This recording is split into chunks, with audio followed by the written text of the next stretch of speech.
സ്വർണ്ണക്കൊള്ളക്കേസിൽ Devaswom board മുൻ president A Padmakumar ജയിലിൽ. പ്രത്യേക അന്വേഷണ സംഘം അറസ്റ്റ് ചെയ്ത എ പത്മകുമാറിനെ കൊല്ലം വിജിലൻസ് കോടതി റിമാൻഡ് ചെയ്തു. സ്വർണ്ണക്കൊള്ളയുടെ ആസൂത്രണത്തിൽ എ പത്മകുമാറിന് മുഖ്യ പങ്കെന്നാണ് SITയുടെ കണ്ടെത്തൽ. 5 മണിക്കൂറോളം ചോദ്യം ചെയ്ത ശേഷമാണ് അറസ്റ്റ് രേഖപ്പെടുത്തിയത്. അറസ്റ്റിലായതിന് പിന്നാലെ മജിസ്ട്രേറ്റിന് മുന്നിൽ ഹാജരാക്കിയ എ പത്മകുമാറിനെ 14 ദിവസത്തേക്കാണ് റിമാൻഡ് ചെയ്തത്.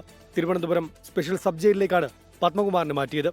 മജിസ്ട്രേറ്റിന് മുന്നിൽ ഹാജരാക്കുന്ന സാഹചര്യത്തിൽ പ്രതിഷേധം കണക്കിലെടുത്ത് കൊല്ലം നഗരത്തിൽ പോലീസ് വ്യാപക സുരക്ഷ ഒരുക്കിയിരുന്നു.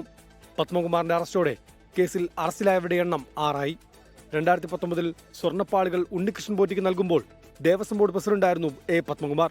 ഇതുവരെ SIT അറസ്റ്റ് ചെയ്ത പ്രതികൾ പത്മകുമാറിനെ വെട്ടിലാക്കുന്ന മൊഴികൾ നൽകിയിട്ടുണ്ട്. പക്ഷേ മൊഴികൾക്കപ്പുറം പത്മകുമാറിനെതിരെ നിർണായക വിവരങ്ങൾ അന്വേഷണ സംഘം ശേഖരിച്ചു. സ്വർണ്ണക്കൊള്ളയുടെ മുഖ്യ സൂത്രധാരൻ എ പത്മകുമാറാണെന്നാണ് അന്വേഷണ സംഘത്തിന്റെ കണ്ടെത്തൽ. ഉണ്ണികൃഷ്ണൻ പോറ്റിയുമായി ഗൂഢാലോചന നടത്തിയത് പത്മകുമാറാണ്. പത്മകുമാറിന്റെ വീട്ടിൽ ഉണ്ണികൃഷ്ണൻ പോറ്റി എത്തിയതായും കണ്ടെത്തൽ. സ്വർണ്ണക്കൊള്ളയിലൂടെ പത്മകുമാർ സാമ്പത്തിക നേട്ടം ഉണ്ടാക്കിയെന്നും വിലയിരുത്തിയാണ് അന്വേഷണ സംഘം അറസ്റ്റിലേക്ക് കടന്നത്. 5 മണിക്കൂറോളം നീണ്ട ചോദ്യം ചെയ്യലിന് ശേഷമായിരുന്നു അറസ്റ്റ്. അന്വേഷണത്തിന്റെ മേൽനോട്ട ചുമതലയുള്ള ADGP H വെങ്കടേഷ് ഉൾപ്പെടെ SITയിലെ ഉന്നത ഉദ്യോഗസ്ഥർ വീഡിയോ റെക്കോർഡിംഗ് നടത്തിയായിരുന്നു ചോദ്യം ചെയ്യൽ. 24 കൊല്ലം.